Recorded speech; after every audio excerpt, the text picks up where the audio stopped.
Hello friends. आज के इस क्लास में आप सभी के लिए सीडीपी का जो है 30 क्वेश्चन पढ़ाने वाले हैं फ्रेंड्स। ये सभी क्वेश्चन आपके लिए प्रीवियस ईयर क्वेश्चन है, ठीक है। इसमें जितना भी क्वेश्चन का आंसर पता होगा फ्रेंड्स, आप सभी को कमेंट करना है। 30 क्वेश्चन पढ़ाने वाले हैं, ठीक है। तो चलिए क्लास को स्टार्ट करते हैं। जो लोग भी टेलीग्राम से जुड़ना चाहते हैं, डिस्क्रिप्शन में लिंक है, आप क्लिक करके टेलीग्राम से भी जुड़ सकते हैं, ठीक है। तो चलिए क्लास को स्टार्ट करते हैं। आज का पहला क्वेश्चन है, अनुकूलन की प्रक्रिया में एक बालक समस्या समाधान के लिए किसका सहारा लेता है। अनुकूलन की प्रक्रिया में एक बालक जो है ना, समस्या समाधान के लिए किसका सहारा लेता है। पहला ऑप्शन केवल नया स्कीमा का। केवल फ्रेंड जहां भी आता है वो गलत हो जाएगा, ठीक है। वातावरण से पूर्ण अलगाव का। वातावरण से अलग, ये भी नहीं। बिना किसी मानसिक प्रयास का, ये भी गलत हो जाएगा फ्रेंड्स। आंसर आपका यहाँ पे बी है, ठीक है। आंसर हो जाएगा कि पूर्व सीखी गई योजनाओं या मानसिक प्रक्रियाओं का। ऑप्शन नंबर यहाँ पे आपका बी हो जाएगा, ठीक है। अगला क्वेश्चन, जिस क्वेश्चन में फ्रेंड्स आपको टाइम चाहिए होगा, आप क्लास को रोकिए, पहले आंसर देना है खुद से आपको, ठीक है। अगला, जीन पियाजे के संज्ञानात्मक विकास के सिद्धांत के अनुसार वह प्रक्रिया जिसके द्वारा संज्ञानात्मक संरचना को संशोधित किया जाता है क्या कहलाती है। कमेंट करिए। तो यहाँ पे क्या लिखा गया फ्रेंड्स, संशोधित किया जाता है, इसे क्या कहते हैं। प्रत्यक्ष, समायोजन, समावेशन या फिर स्कीमा। कमेंट करिए। तो फ्रेंड जहाँ पर भी संशोधित किया जाता है उसको हम लोग समायोजन कहते हैं। 2 नंबर क्वेश्चन का बी हो जाएगा। ऑप्शन नंबर बी आपका सही जवाब है, ठीक है फ्रेंड्स। आप लोग को कमेंट भी करना है, ठीक ना। अगला, अस्टनबर्ग के त्रितंत्र सिद्धांत के बुद्धि के 3 पक्षों में कौन सा शामिल नहीं है। अस्टनबर्ग के फ्रेंड जो थ्योरी है ना, बुद्धि के 3 पक्षों में कौन शामिल नहीं है। अवयवभूत, अनुभाविक, संदर्भगत या फिर सामाजिक। तो यहाँ पे फ्रेंड्स आपका 3 नंबर क्वेश्चन का सी हो जाएगा, संदर्भगत। ऑप्शन नंबर सी आपका सही जवाब है। 4 नंबर क्वेश्चन, बुद्धि का कौन सा पक्ष अनुभवों के आधार पर समस्या समाधान से संबंधित है। बुद्धि का ऐसा कौन सा पक्ष है जो अनुभवों के आधार पर, ठीक फ्रेंड्स, अनुभव के आधार पर जो है ना समस्या समाधान से संबंधित है। सामाजिक पक्ष, अवयवभूत, अनुभाविक पक्ष या फिर गतिक पक्ष। यहाँ पे 4 नंबर क्वेश्चन का आपका हो जाएगा ऑप्शन नंबर सी फ्रेंड्स, अनुभाविक पक्ष, ठीक है जी। जो अनुभव पर आधारित है ना फ्रेंड्स, वो हो जाता है आपका अनुभाविक पक्ष। ऑप्शन नंबर सी हो गया, ठीक है। ये फ्रेंड्स आपको पीडीएफ दे देंगे टेलीग्राम पे, आपको टेलीग्राम से भी जुड़ जाना है। अगला, हार्वर्ड गार्डनर का बहुबुद्धि सिद्धांत किस बात पर सबसे अधिक जोर देता है, बताइए। हार्वर्ड गार्डनर का बहुबुद्धि सिद्धांत किस बात पर सबसे अधिक बल देता है। पहला, सामान्य बुद्धि पर, नहीं। विद्यालय के आवश्यक सामान्य योग्यताओं पर, ये भी नहीं। केवल अनुकरण, ये भी नहीं। आंसर आपके यहाँ पे बी हो जाएगा, प्रत्येक व्यक्ति की विलक्षण योग्यताओं पर। ऑप्शन नंबर बी आपका आंसर है। अगला क्वेश्चन 6 नंबर, ध्वनि की सबसे छोटी इकाइयां जिसका अपना स्वतंत्र रूप से कोई अर्थ नहीं होता है, जैसे था, फा, चा, ये सब क्या कहलाती है, ठीक है फ्रेंड्स। कमेंट करिए। ध्वनि की सबसे छोटी इकाइयां जिसका कोई अर्थ ना हो उसे हम लोग क्या कहते हैं। उसे कहते हैं स्वनिम कहते हैं फ्रेंड्स, इंग्लिश में फोनिम कहते हैं, ठीक है। ऑप्शन नंबर बी हो जाएगा। यह जो है ना ध्वनि की सबसे छोटी इकाइयाँ होती है जिसे स्वनिम कहा जाता है। इसको लिख लीजिए फ्रेंड्स, एग्जाम में बार बार आता है। चलिए 7 नंबर क्वेश्चन, कक्षा में जेंडर रूढ़िवादिता से बचने के लिए एक शिक्षक को क्या करना चाहिए। कक्षा में जो है ना जेंडर रूढ़िवादिता से बचने के लिए एक शिक्षक को क्या करना चाहिए। डी पढ़िए, जेंडर के मुद्दों पर बात ही ना करना, ये गलत है। केवल लड़कियों को कठिन काम देना, ये भी गलत है। अब बताइए आंसर क्या होगा। लड़के लड़कियों के लिए एक साथ अपारंपरिक भूमिकाओं में रखना। ऑप्शन नंबर यहाँ पे बी हो जाए फ्रेंड्स, सभी को एक साथ रखेंगे, ठीक है। चलिए आगे चलते हैं। 8 नंबर क्वेश्चन, विद्यालयों की शिक्षार्थियों के मध्य व्यक्तिगत विभिन्नताओं को क्यों पूरा करना चाहिए। कमेंट करिए। तो विद्यालयों के शिक्षार्थियों के बीच जो है ना व्यक्तिगत विभिन्नताओं को क्यों पूरा करना चाहिए फ्रेंड्स, कमेंट करिए। डी पढ़िए, कक्षा में कठोर अनुशासन बनाने के लिए, ऐसा नहीं है।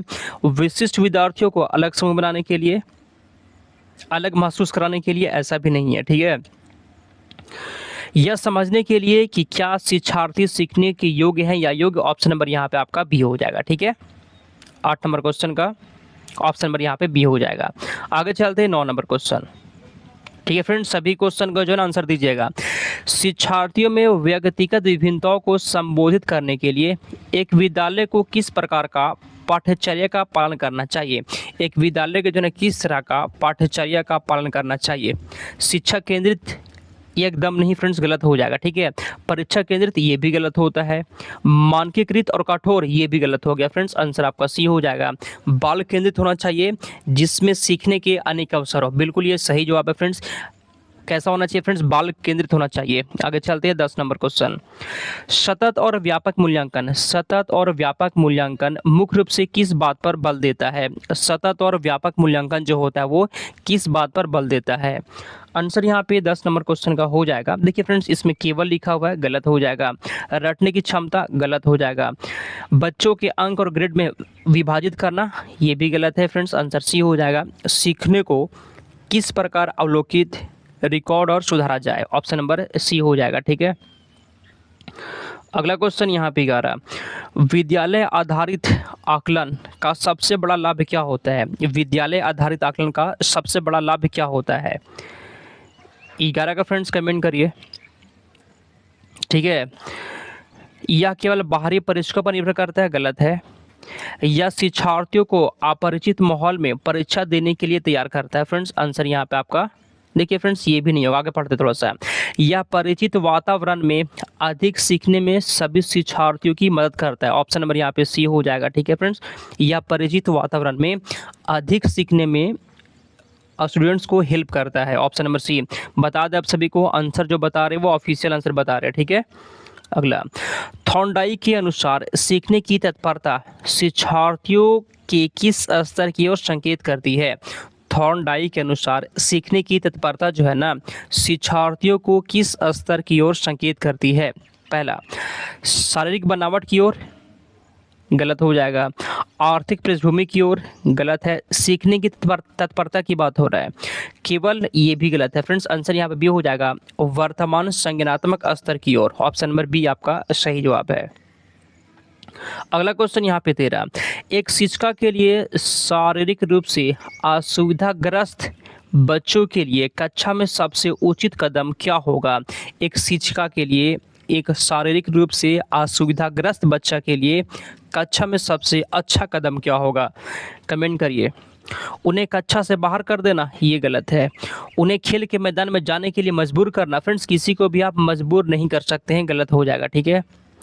उन्हें कक्षा में कोई वैकल्पिक गतिविधि करने के लिए कहना, बिल्कुल फ्रेंड्स ये सही जवाब है, ठीक है। उन्हें कक्षा में कोई वैकल्पिक गतिविधि करने के लिए कहना। अगला क्वेश्चन, निम्नलिखित में से किन कारणों से बच्चों में अधिगम अक्षमता उत्पन्न हो सकती है। कमेंट करें तो लर्निंग डिसेबिलिटी हो सकती है, किन कारणों से। सेरेब्रल डिस्फंक्शन, संवेगात्मक विघ्न, व्यवहारगत विघ्न या फिर उपयुक्त सभी। तो यहाँ पे आंसर आपका डी हो जाए फ्रेंड्स, उपयुक्त सभी से जो है बच्चों में अधिगम अक्षमता हो सकता है, ठीक है। आगे चलते हैं 15, एक समावेशी विद्यालय की सबसे मुख्य विशेषता क्या होती है। एक समावेशी विद्यालय की सबसे मुख्य विशेषता क्या है। यह केवल विशेष बच्चों को ही चिंता करता है, केवल, गलत हो गया।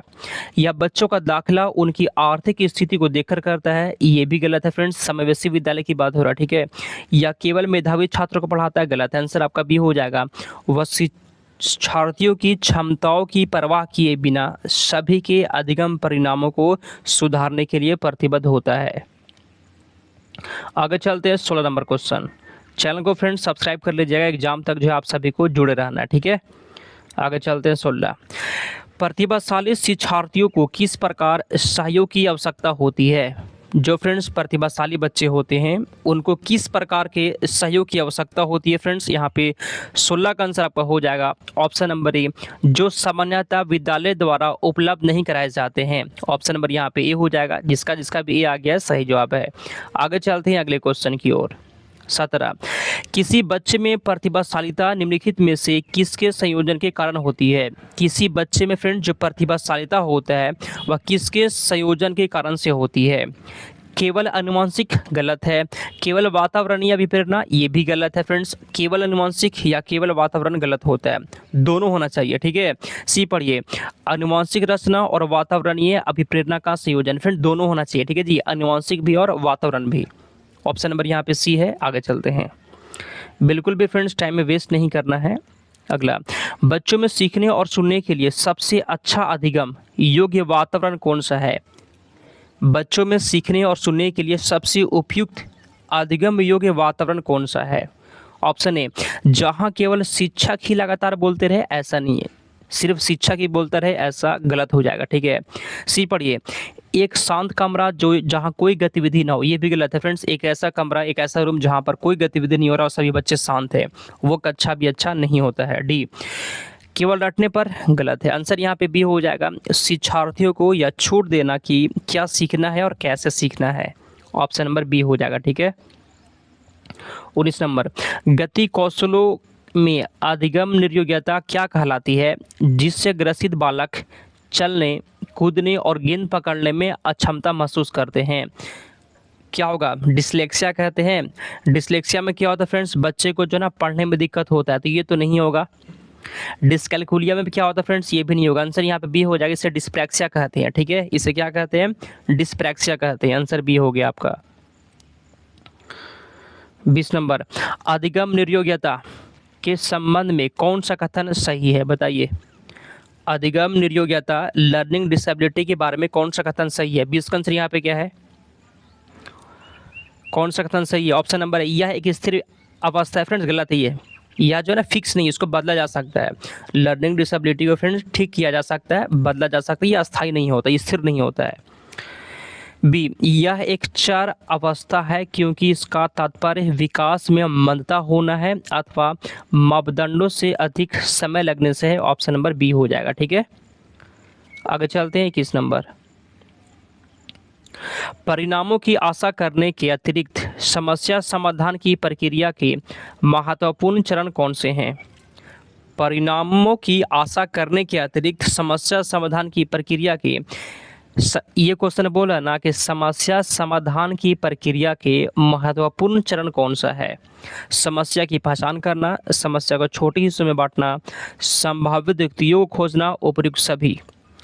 समस्या समाधान का प्रक्रिया का सबसे महत्वपूर्ण चरण फ्रेंड्स यहाँ पे डी हो जाएगा, ठीक है फ्रेंड्स। उपयुक्त सभी है, जिसका जिसका भी डी है बिल्कुल सही जवाब है।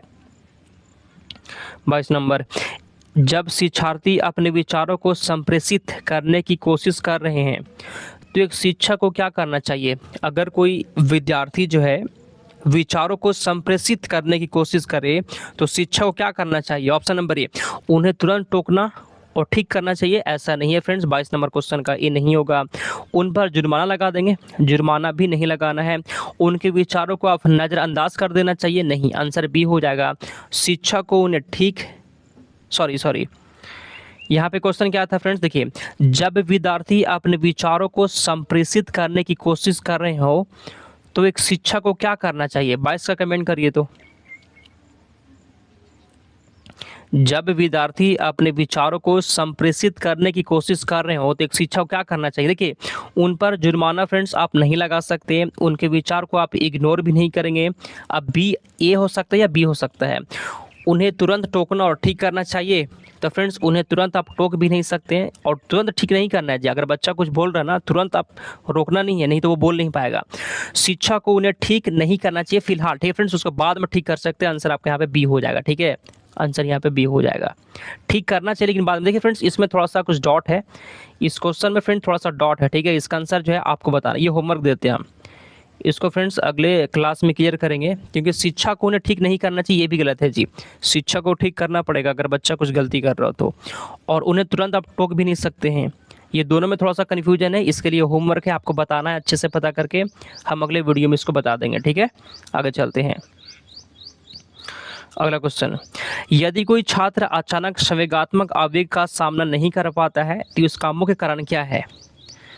यदि कोई छात्र अचानक संवेगात्मक आवेग का सामना नहीं कर पाता है तो इसका मुख्य कारण क्या हो सकता है? अचानक संवेगात्मक आवेग का सामना नहीं कर पाना, बहुत अधिक बुद्धि होना, शारीरिक रूप से बहुत मजबूत होना, सामाजिक रूप से बहुत सक्रिय होना। फ्रेंड्स आंसर ऑप्शन नंबर यहाँ पे हो जाएगा, अचानक संवेगात्मक आवेग का सामना नहीं कर पाना। ऑप्शन नंबर ए है। अगला क्वेश्चन, पियाजे के अनुसार मानसिक संक्रियाएं बालक को किस योग्य बनाती हैं? 24 का बताइए तो। पियाजे के अनुसार मानसिक संक्रिया मतलब फ्रेंड्स मेंटल ऑपरेशंस बालक को किस योग्य बनाती है? केवल रटने योग्य, गलत है। समाज से पूरी तरह अलग करने योग्य, ये भी गलत है। बिना सोचे समझे व्यवहार करने योग्य, गलत है। आंसर बी हो जाएगा वास्तविकता से संबंधन करने या समस्या समाधान के लिए, ऑप्शन नंबर बी हो जाएगा। ठीक है, अगला क्वेश्चन 25। अस्टनबर्ग के त्रितंत्र सिद्धांत में बुद्धि को एक त्रिभुज के रूप में दर्शाया गया है। इनके 3 कोण किन पक्षों को दर्शाते हैं? क्वेश्चन बोला गया ना कि अस्टनबर्ग के फ्रेंड्स जो त्रितंत्र सिद्धांत है बुद्धि का, उसके 3 कोणों में कौन कौन पक्ष को दर्शाया गया है? चलिए फ्रेंड्स कमेंट करिए 25 का आंसर। आंसर ऑप्शन नंबर यहाँ पे ही हो जाएगा अवयवभूत, सामाजिक और अनुभाविक। ऑप्शन नंबर ए सही जवाब है। आगे चलते हैं अगले क्वेश्चन की ओर। 26 नंबर। था फा छा ध्वनियों को स्वतंत्र रखने पर कोई अर्थ क्यों नहीं होता? क्योंकि वे रूपिम हैं, क्योंकि इनका अपना स्वतंत्र कोई अर्थ नहीं होता, क्योंकि ये सार्थक शब्द है, क्योंकि ये वाक्य के अंग है। तो आंसर यहाँ पर आपका बी हो जाएगा, क्योंकि इनका अपना स्वतंत्र कोई अर्थ नहीं होता। ठीक है, ऑप्शन नंबर बी हो जाएगा। 27 नंबर। लड़कों को गुड़ियों से खेलने और लड़कियों को ट्रक से खेलने के लिए प्रोत्साहित करना किस प्रकार की रूढ़िवादिता को चुनौती देता है? 27 का बताइए। लड़कियों को गुड़ियों से खेलना और फिर से पढ़िए फ्रेंड्स, हम गलती थोड़ा पढ़ दिए। ठीक है जी, फिर से हम उल्टा पढ़ दिए, फिर से पढ़ते हैं। लड़कों को, सॉरी हम यहाँ पे लड़की पढ़ दिए थे, देखिए ध्यान से पढ़िएगा। लड़कों को गुड़ियों से खेलना और लड़कियों को ट्रक से खेलना, अच्छा ऐसे है फ्रेंड्स, हम उल्टा पढ़ दिए थे, कोई बात नहीं है। के लिए प्रोत्साहित करना किस प्रकार की रूढ़िवादिता को चुनौती देता है? 27 का बताइए आंसर। जेंडर रूढ़िबद्धता से बचने के लिए आप पारंपरिक भूमिका, ये फ्रेंड्स सही जवाब है। ठीक है जी, ये सही जवाब है। थोड़ा सा ध्यान से पढ़िएगा, मेरे से पढ़ने में मिस्टेक हो गया। आगे चलते हैं हम लोग अगले क्वेश्चन की ओर। 28 नंबर। बाल केंद्रित पाठ्यचर्या का मुख्य उद्देश्य क्या होता है? बाल केंद्रित पाठ्यचर्या का मुख्य उद्देश्य क्या होता है? बच्चों को अनुशासन में रखना, ये नहीं होता है। शिक्षार्थियों को सीखने के अनेक अवसर उपलब्ध कराना, ये सही जवाब है। आंसर बी हो जाएगा। आगे चलते हैं 29 नंबर। अधिगम अक्षमता लर्निंग डिसेबिलिटी का एक जैविक कारण निम्नलिखित में से कौन सा हो सकता है? जैविक कारण कौन हो सकता है? अच्छा पारिवारिक वातावरण, ये फ्रेंड्स गलत है। सेरेब्रल डिसफंक्शन, ये सही जवाब फ्रेंड्स। ये जो है ना जैविक कारण है, सेरेब्रल डिसफंक्शन। लास्ट क्वेश्चन है आज की क्लास का कि समस्या समाधान में समस्या को छोटे हिस्सों में बांटना क्यों आवश्यक है? समस्या समाधान को समस्या के छोटे हिस्सों में बांटना क्यों आवश्यक है फ्रेंड्स? आंसर यहाँ पे बी हो जाएगा। यह समस्या समाधान की प्रक्रिया का एक महत्वपूर्ण चरण है। ऑप्शन नंबर बी है। ठीक है, 30 क्वेश्चन पढ़ा दिए फ्रेंड्स। क्लास कैसा लगा है और आप कितना क्वेश्चन का आंसर सही दिए हैं कमेंट करिएगा। क्लास हर रोज होता है फ्रेंड्स, आपको मिस नहीं करना है, टाइम पे जुड़ जाना। ठीक है, तो चलिए हम लोग क्लास को समाप्त करते हैं। एक लाइक कर दीजिएगा।